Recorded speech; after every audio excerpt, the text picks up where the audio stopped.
Ligtas na siya.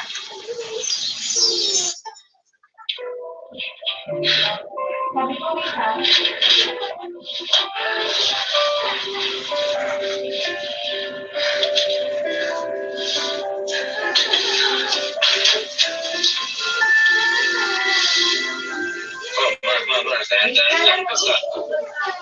At least ngayon, nakaka-start up na kayong fresh air, di ba? Hindi lang yun. Ang tagal yung makakulong sa ospital kasama ko. At alam ko, habang wala akong malay, masyado ko yung nahirapan. Lalong-lalo ko na-approve. Sorry anak ha. Inasakasal ko ka.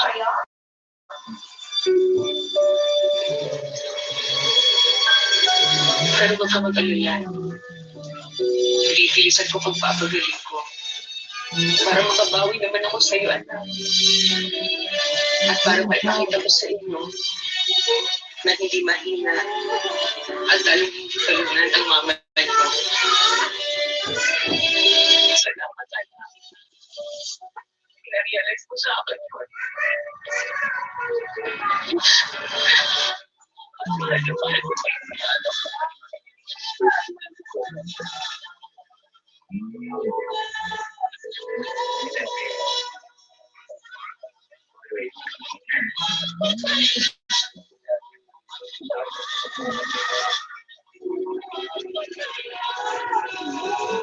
There were so many moments there that I almost shed a tear in your stories.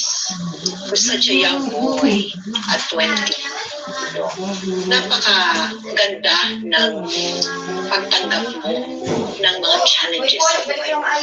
Napakaganda. I really know small challenges, mind you. Yung mga dinaanan mo, napakalalaking bibigat na ukot yung mga nilabas mo ngayong gabi dito sa magpakailanman. And I admire you for that. Thank you. Sa totoo lang, pinulot mo yung mabuti doon sa pangit. Pinalita mo di ba? Yan ang magdadala sa iyo sa kaligayahan sa buhay mo.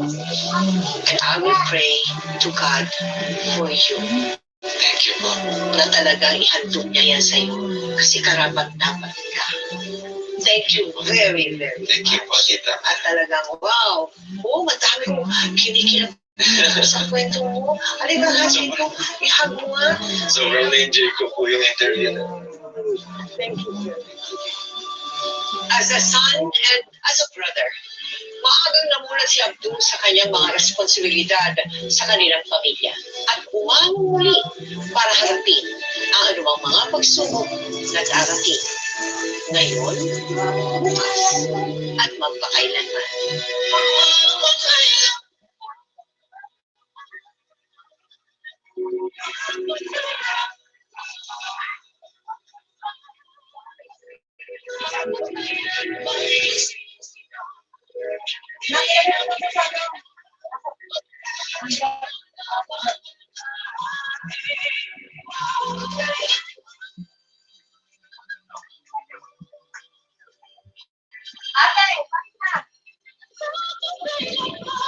Click and like stream.